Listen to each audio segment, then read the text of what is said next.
Okay, we're live, Chair. Welcome to the Community Safety Subcommittee at Lowestoft Town Council. In the event of a fire, please follow instructions and directions to the fire exits and make your way to the assembly point adjacent to the QuickFit building. In the interest of openness and transparency, the law permits recording and photography to report on the proceedings of council meetings when they are open to the public. No flash photography or additional lighting should be used without prior consent. Anyone wishing to report on the meeting or anyone not wishing to be filmed or photographed should notify the clerk or chair. The meeting will be live streamed on YouTube, therefore please remember to speak clearly and use your microphone, remembering to switch it off when you have finished.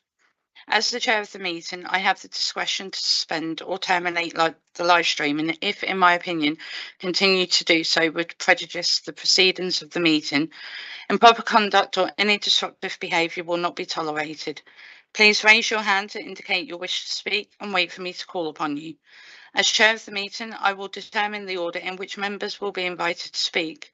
To ensure the efficiency of the meeting, no member may speak for more than 3 minutes on one item or more than once. Therefore, please make your points as concisely as possible. Please may I also remind you to be polite and respectful towards one another at all times. Please put your phones on silent mode and put phones away for the duration of the meeting and adhere to the no smoking policy of this building and its grounds. Let's check my phone actually. Cool. Right. We have with us Councillor Andy Pearce, Bernie Rappensberger, Elise Youngman, myself, Jen Jones, and Taylor Williams, Committee Clerk and Planning Assistant. Item 15 to receive. Also, just say we have the town clerk. Yep, we do have the town clerk. Just by the webinar. Because I couldn't see her. I slipped out of my mind. Item 15 to receive and consider approval of apologies for absence. Have we had any? Yes, Chair. Apologies received from councillors Blowers and Webb. Friday. Okay, can I have a Andy? Those accept. Seconder, Bernie. And a vote, please. That's everyone. 16, declarations of interests and dispensations. 16.1, to receive declarations of disclosable pecuniary, other registrable and non-registrable interests from councillors on items on the agenda. Anyone? No? 16.2, to consider written requests for dispensations for interests and note dispensations granted. None received? None received, Chair.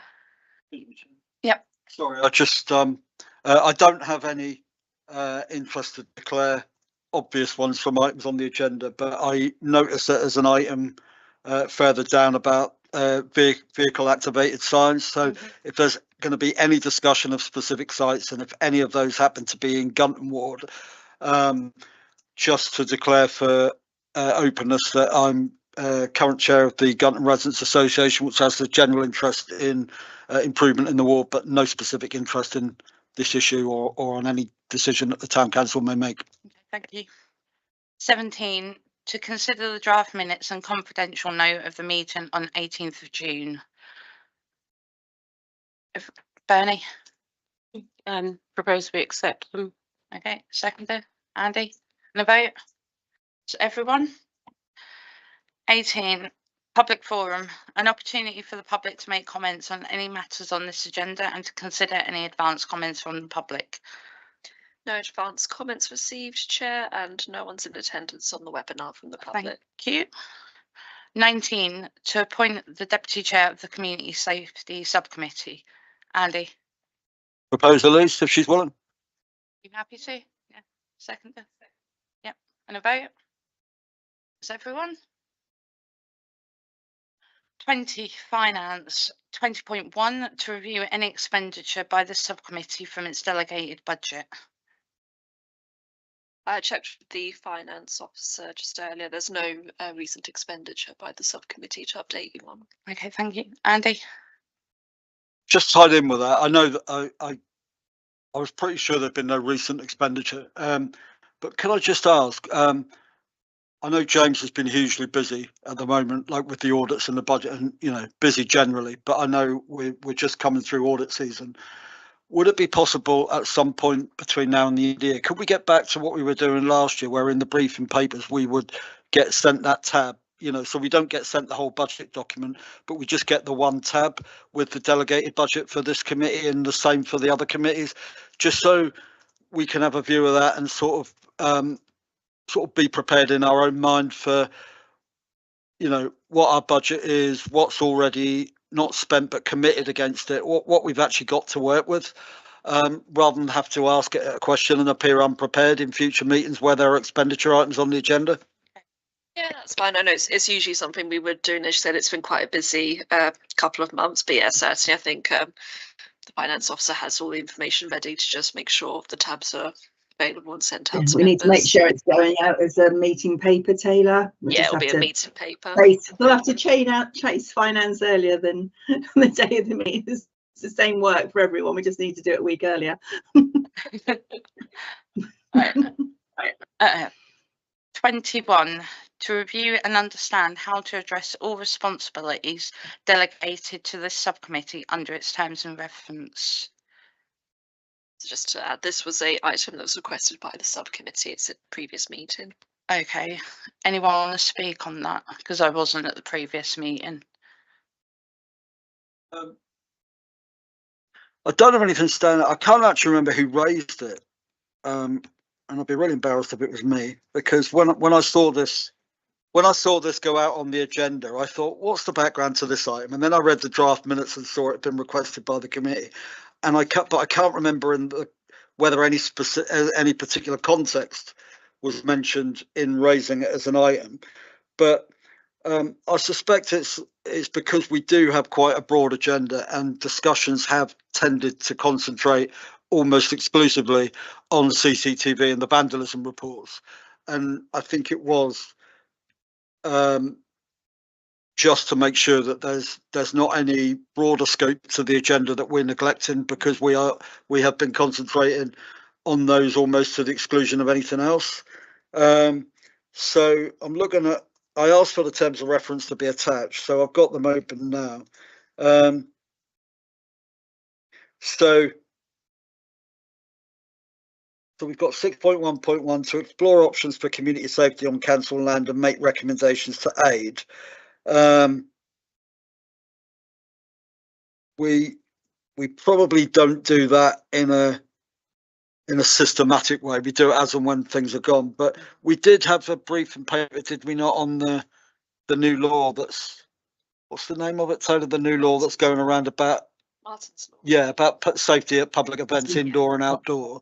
I don't know what the position is on that with legislation, you know, on its path to legislation at the moment. Would it potentially be possible at the to have an update on the next meeting at where the legislation is at, and just, is there anything further that we need to do to consider that at this stage, or is it just maintaining a watching brief? So, sorry if I may interrupt. Sorry, Andy. No, so fine. Internally, we've got a meeting, I think, in October with assets management and Chris on events and myself to look at the impact of that.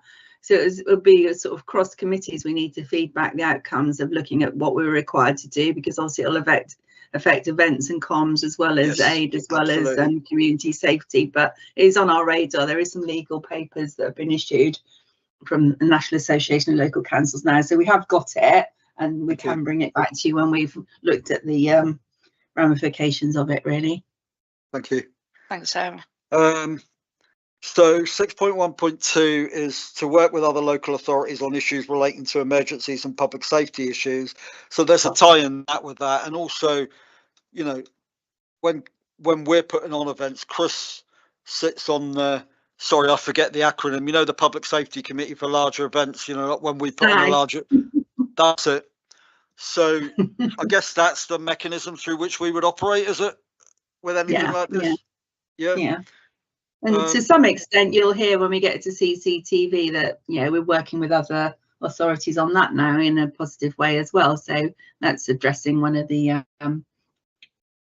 items on the terms of reference as well. But yeah, so when you have an event that's, you know, a new one or one that's of a certain size and scale, you have it heard by the Safety Advisory Group, or SAG as it's called, and there's representatives there from all sorts of authorities, from police to fire, environmental health, all sorts. East Suffolk Council call it and host it, but you have the best opportunity to make sure that you're going ahead with a safe event. Okay. 6.1.3, this is probably a pertinent one. To implement the council's health emergency declaration, including to oversee the actions of other committees and subcommittees. So the health emergency declaration, I tend to, and anybody else here who's on standing orders and policies will review this every year, but I think it was only relatively recently, I don't know whether it was earlier this year or whether it was like last year, that although this feeds into all the council's operations, I think the decision was taken that community safety should effectively like oversee it, and then if there are any issues that are, you know, multi-agency, for want of a better word, like internally or externally, that community safety could then raise those and act as the liaison point. It would probably be a good idea, I think, at the next meeting to have a standalone item to consider the health emergency declaration and attach the declaration as a briefing paper, so we can think specifically about anything more that we need to be doing in actually implementing that policy, as opposed to, you know, I think we all agree every year that we like what's on there, but are we doing everything we can proactively to implement it? Yeah, and if we can, Taylor, if we can take away an action on that as well to involve Ewan, whose degree is in sports and health, don't forget as well, so we can get him to have a overview and give his thoughts as well on the health side. That would be good. Okay. 6.1.4, to review and implement the council's defibrillator policy, including its commitment to install at least 4 defibrillators a year, and any match funded applications will be considered through grant applications. So this is one that we do actively look at every year. But it probably would be quite timely at the next meeting to have a defibrillate review item on there, because although standing orders and policies will review the defibrillator policy as part of the annual review of other policies, it probably wouldn't hurt to preemptively have a look at it and get, because we'll be asked by standing orders and policies for our consultee input to that policy. So we might as well get our review ahead of place, and then when they review it, staff will already have our feedback to feed into standing orders and policies. And potentially also have some views on staff and councillors on what our priorities should be this year, if they haven't already. Were they already set, Sarah, at the end of last year? No, we've got it as an agenda item further on today. Okay, I saw the defibrillator on my. Yeah. Okay, so to have our view then, from maybe get a view from staff on,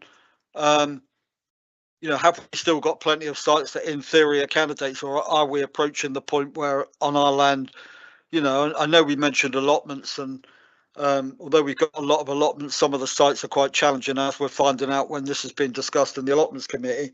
So yeah, so probably get a policy review item on the next agenda for that one.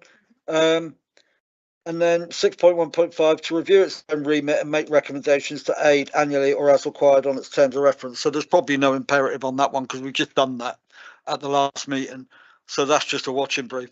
So I would suggest that with relation to the item we're considering about how to consider implementation of our brief, the ones that the update on Martin's Law, which obviously Sarah's confirmed is actively in hand, but at whatever point there's information to bring back, so that A, we have an understanding of where the legislation at, and B, anything that we need to do from the point of view of the terms of reference of this committee can be done. But I think the immediate things, probably for the next agenda, are to get a review on there for the health emergency declaration and the defibrillator policy, in terms of A, are we happy with the declaration and the policy as they stand, and B, what proactive steps do we need to take to implement? And I'll just make those as proposals. That's what we do to progress this item. Okay, can I have Elise? Okay, and a vote? That's everyone? Okay, 22.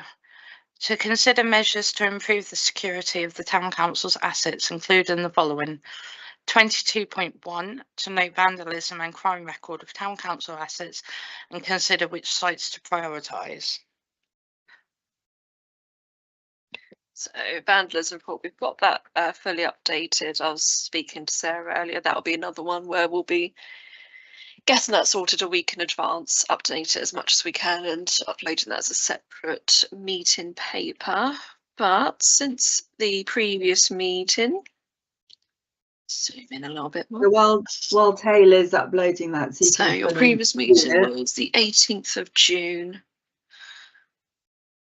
So these are the incidents that have been reported since then.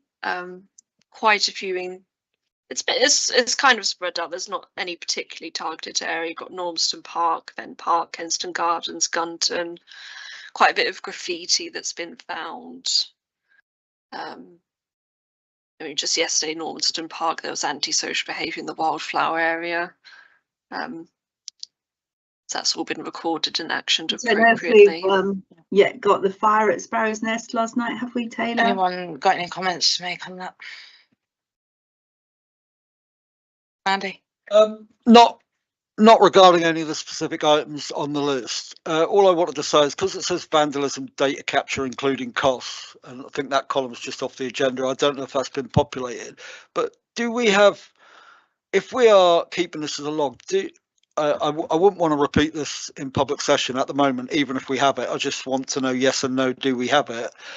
Do we have a broad brush figure for last financial year on what was the total cost of actually repairing or replacing the consequences of vandalism? And then I think it would be good to know that internally. And then there could be a potential discussion about, do we include that in an announcement at some point? But obviously the risk you take there is that someone will see that as an incentive to go out and create more work for our vandalism budget that we don't have. You don't want to use it to incite anything, but I think I would quite like to know internally how much money that could be spent on new amenities or enhancing existing ones that are end of life, genuine wear and tear. How much of that money has actually been diverted to deal with the consequences of vandalism, whether we have any idea of that? Yeah, I can take that back to the finance officer. Anything that's been recorded as expenditure to deal with damaged and repair requirements would most likely be marked as such in our finances, so we can get that information extracted. Okay, thank you. Can you hear me, Taylor? Any other comments on this item? I had a comment, but I don't think you can hear me. 23 defibrillators. 23.1 to consider a replacement defibrillator for Clark's Lane. Was there any information on this one? Or is it just? I've got information, but I don't think you can hear me. We can hear you. Yeah. Yeah, okay, sorry, could you hear me before when I was trying to talk about the vandalism log? I think you had just yourself ignored on me. mute.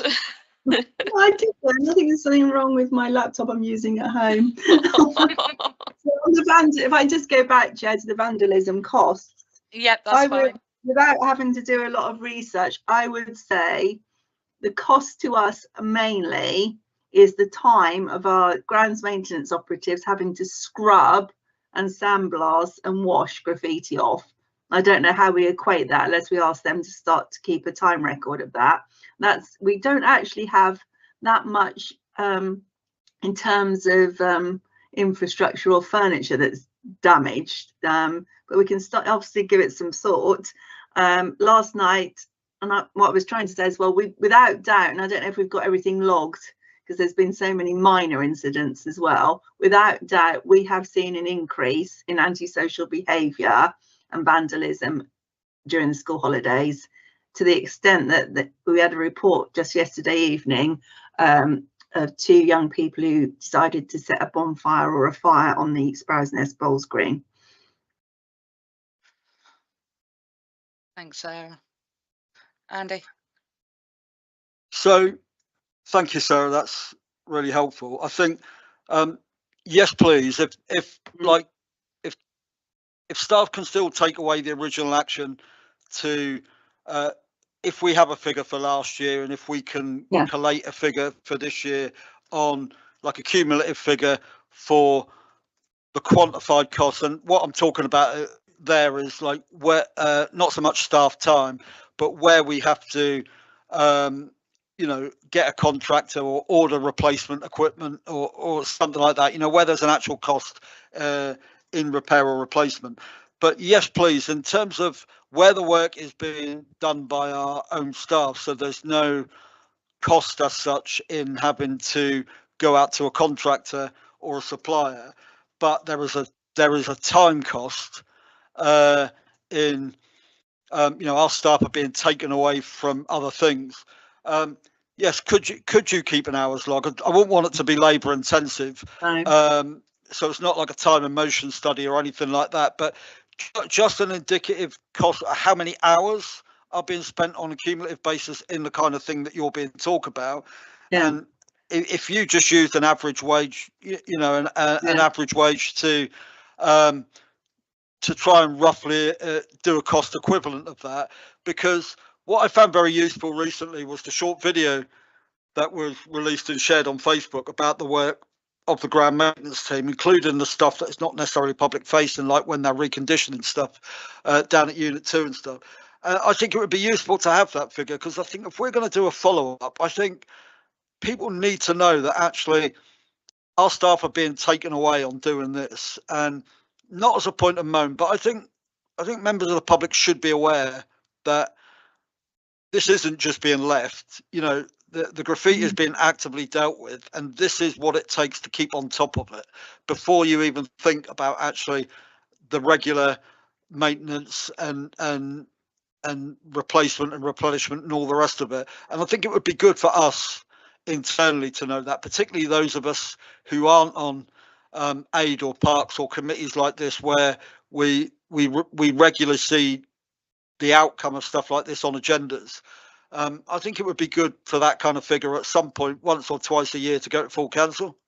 Okay, so I've got one that's just come in at 12 o'clock today. So one of our team is out doing the play inspections at the Ness, and he's put a lovely photo here of all the uprights on the Ness Point stage. If you can imagine, there's the black uprights around that stage here on the Ness Point. Each one of those has now been graffitied in aerosol. Okay, so we'll do a time motion study on this. I can tell you the cost of a tub of graffiti wipes that we buy a lot of, so we've already got a cost there, yet alone sending out the person to clean it all up. So yeah, we'll use this one as a case study, because that's quite extensive. It's sort of just, I mean, it's not even, because it's not, I mean, I'm not saying that abusive graffiti has got any meaning, but this is not, it's just squiggles and lines. It's and I think we had one, can you imagine if you saw it, Taylor? It was one of the benches with a table type bench. Can't remember where that was. We had I think the name of every child who lived in the location graffitied onto it last week. It was just covered in names. Yeah, but this one would be a good one to take as a case study, actually, because it's fresh, it's just happened, so we can monitor the time and cost of just dealing with this one in isolation. Thanks, Yeah. Sarah. Right, so if we go back to 23.1, Sarah, you said you had some information on that? Oh, 23.1, right. Clark's thank you. Lane. I was behind, yeah. Defibrillators, yeah. No, I think when Councillor Pearce said we needed to talk about defibrillators, I said we'd got it on the agenda later, didn't we? Yeah. So yes, I've got information on the Clark's Lane one. So very unfortunately, and this still makes your mind boggle as well, the defibrillator at Clark's Lane was deployed. Okay, it was taken and used, yeah, and it's never been returned. Normally we get a call from the ambulance service to go and pick it up, either from the fire station or the police station or somewhere or other. The police have investigated, because we know the name of the patient that was attended to with our defibrillator, and they have not been able to recover our defibrillator for us. So the cost of the public purse, we need to replace the defibrillator there. Okay, Andy. So Without naming names, Sarah, what does that mean? Has it been stolen, or does it mean that they actually can't contact the person, even though we know the name, they can't make contact with the person? They have made the police have made contact with the person, as far as I understand. Okay. So it's willful refusal to return it. Is that what we're talking about? Yeah, as far as I understand. Okay. Or it's gone off in an ambulance, or it can't be located. We've had all the relevant agencies involved, and we haven't been able to find it. We had a really helpful representative of the ambulance service who passed on the details to the police. We just haven't been able to recover it. Luckily, not luckily, because it's not the point at all. When you provide a defibrillator, I would say 2/3 of the cost is for the actual case, the casing to house it and to keep the defibrillator at the temperature it needs to be to operate. The actual defibrillator is probably 1/3 of the cost. The casing is obviously still there at Clark's Lane, it just hasn't got a defibrillator in it. Andy? Then I don't really think we had a choice. We'd obviously already considered it a priority to have one on that site.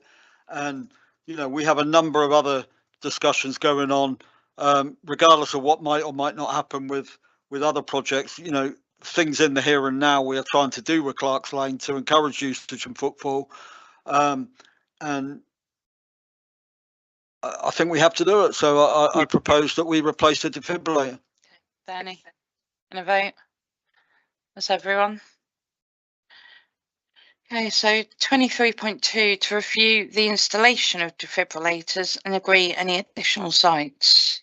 So all your priority sites for 24-25 financial year have been delivered. Taylor can give you, because she gave it to me today, and if I try and mess around with my laptop, I'll do all sorts of funny things again. Taylor can give you those sites as a reminder if you so wish. Okay, thank you. I think one of them was the Clark's Lane one, strangely, wasn't it, Taylor? Yeah, ironically, one was the Clark's Lane. So the agreed sites was Clark's Lane, Gunton Community Hall, Uplands, Walmer Road, and Britton Road. Whitton Green was kind of put into the same category. We've got all them. Well, aside to missing one. Any other sites for consideration? Andy? Can I just ask, I'm a bit embarrassed to ask this because it's only a stone's throw from where I live, although it's the other side of the Yarmouth Road. The one at Gunton Community Hall, is that inside or on the back? So would that serve Gunton Community Park as well as the hall users? It would do. Okay, that's fine. Is it on the back of the notice board? I can't remember. I think it's. It's either the back of the notice board or on the billboard. I can't remember which one. Yeah. The one on the church opposite as well. Mm. Church's one is, yeah, because I think when it was safe, like, oh look, the church has one. But then we said they're on different sides of the road, so it's servicing both ends of the community there. And there's one on the church on the corner of Hollingsworth Road and Yarmouth Road as well. So there's quite a few in that little patch. Yeah. Do we have one? I can't remember now. I know it on the list. Do we have one at Fen Park now? Yes. Okay, because I know when we originally did it, for the first couple of years, I think we were looking at ones that were electricity powered, and there was a question. Yeah, I think Fen Park was our first solar one, wasn't it? Was it? The first time we into the world of solar cases, yeah. Okay. So is there any sites that are lacking? Know that when the 24-25 decisions were made on priority sites, the subcommittee did comment that it seemed we were at a point where we pretty much covered, to our knowledge, most of our public open spaces and relevant sites. Yeah. So if we haven't got any sites we can add this time, we can relook at it at the next meeting. Dean's Oval presumably has one, does it? Yes, it does in the outside of the pavilion. Yeah. It might be worth. That was. I agree with Jen. Probably take it under advisement and put it at the next meeting. But could we also ask Ewan, because he's obviously going out and about delivering sports activities, whether there are any of the more outline, you know, where there's sort of physical exertion going on, you know, on activities or in areas well used, whether he has any suggestion from what he's seen on his travels about a town council asset that might benefit from an installation. Yeah. So 24.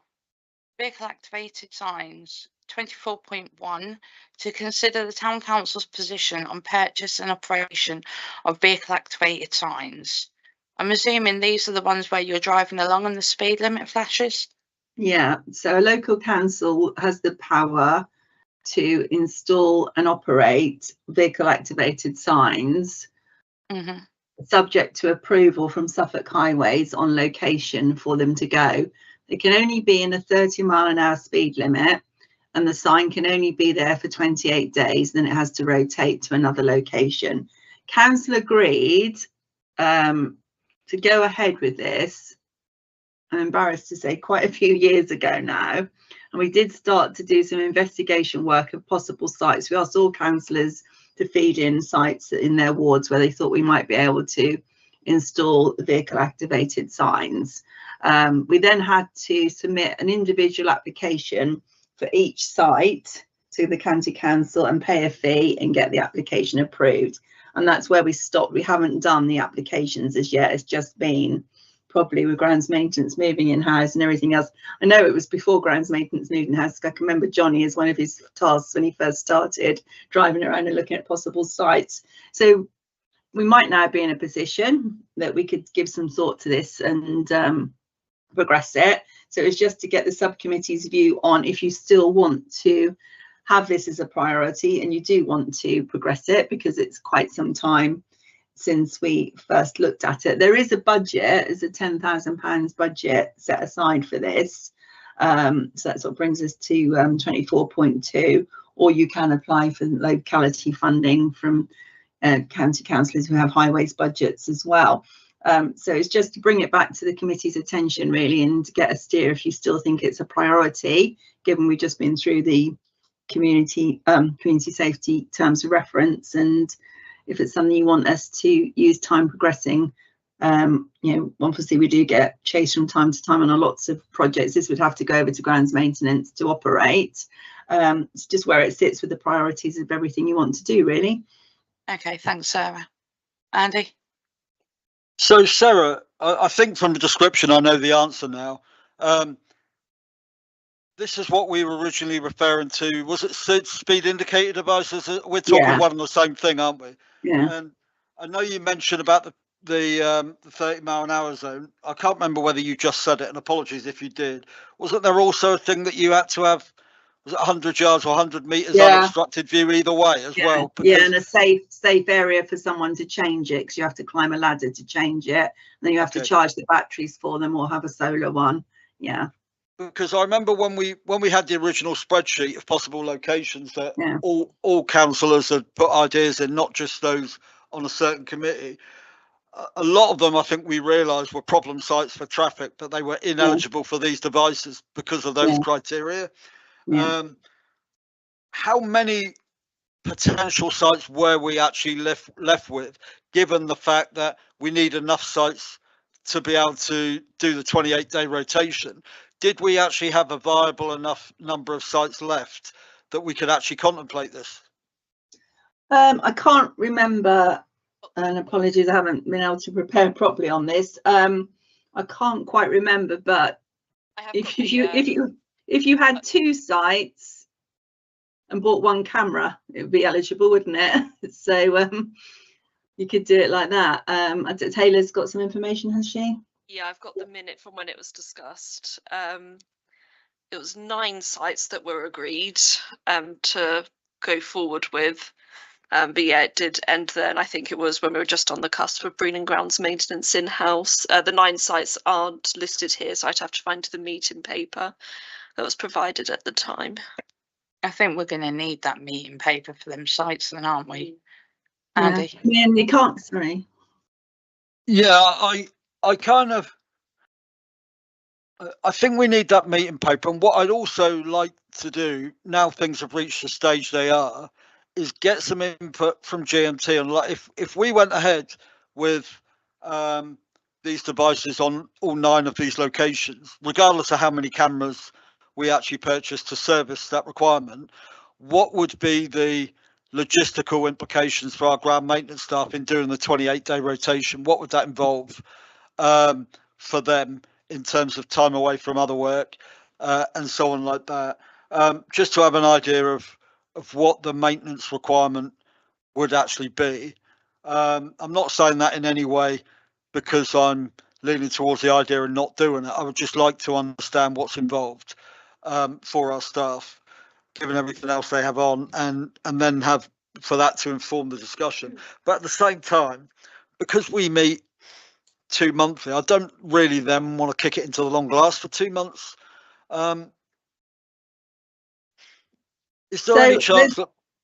Sorry, I was just going to come in and say, on some recent staffing decisions, I think there's scope for GMT to be able to manage this, and I can see how it would fit in with some other inspections that we do, particularly on one temporary person going to permanent, hopefully in the autumn.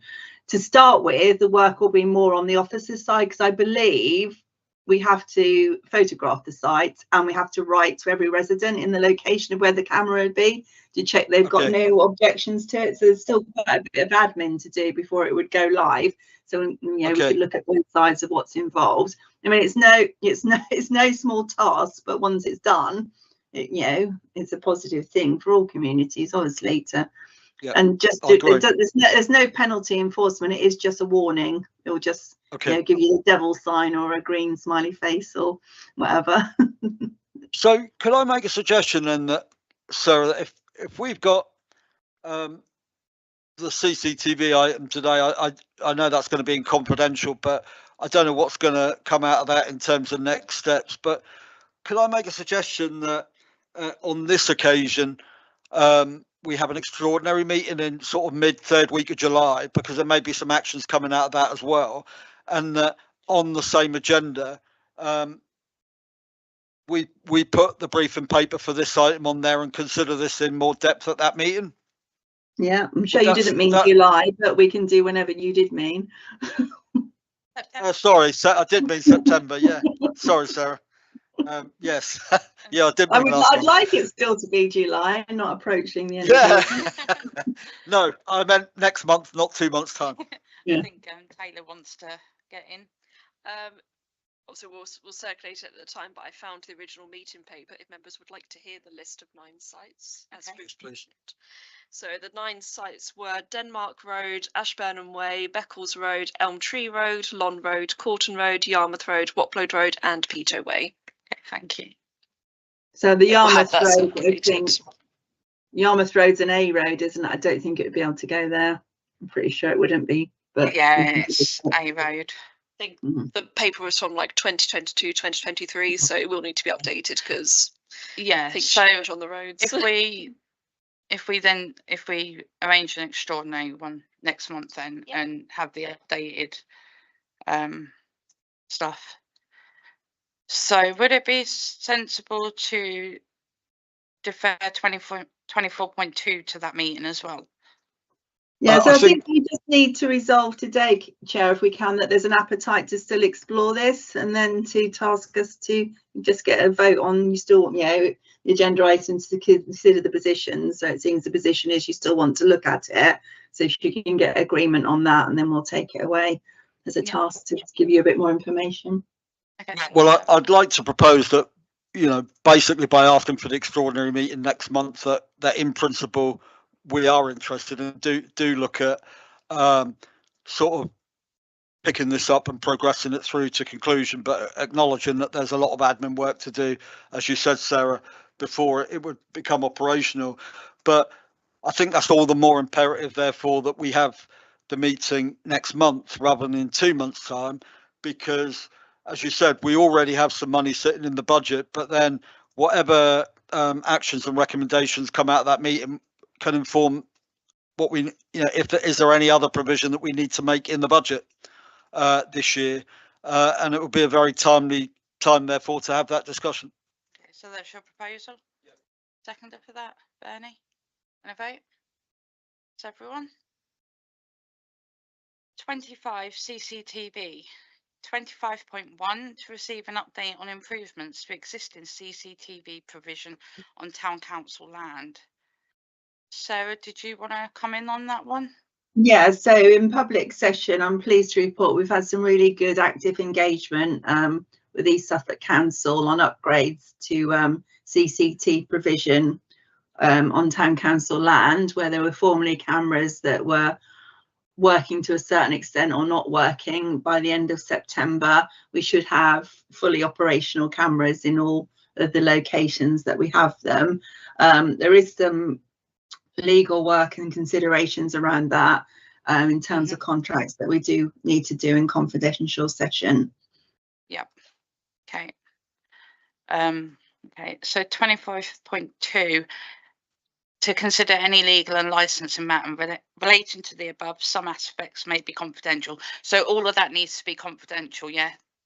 Yeah, point 2 and point 3 do, Chair, please. Yeah. Yep, okay, thank you. 25.3, to consider any supplementary CCTV provision as also confidential. Yep. 26, date of next meeting is, well, next general meeting would be 15th of October, but obviously we'll have the extraordinary one before that. 27, items for the next agenda to be sent in good time. Andy?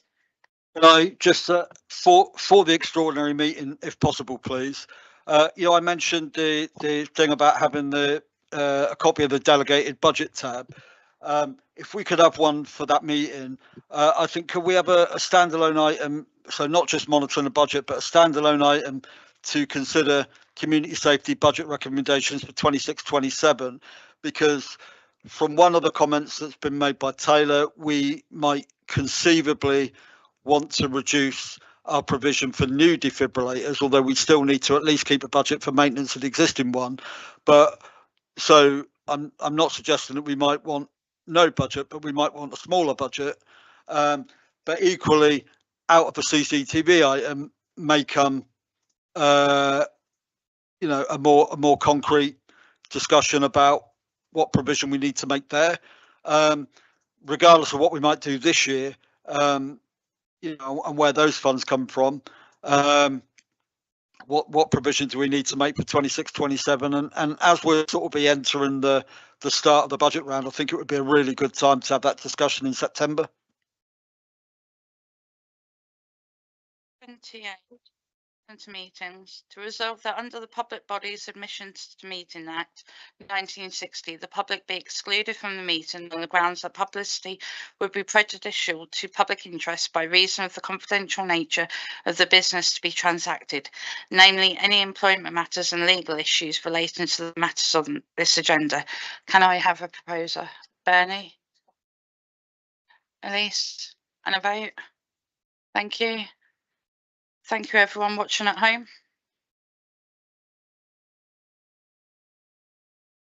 What happens to me, Taylor? I'm just going to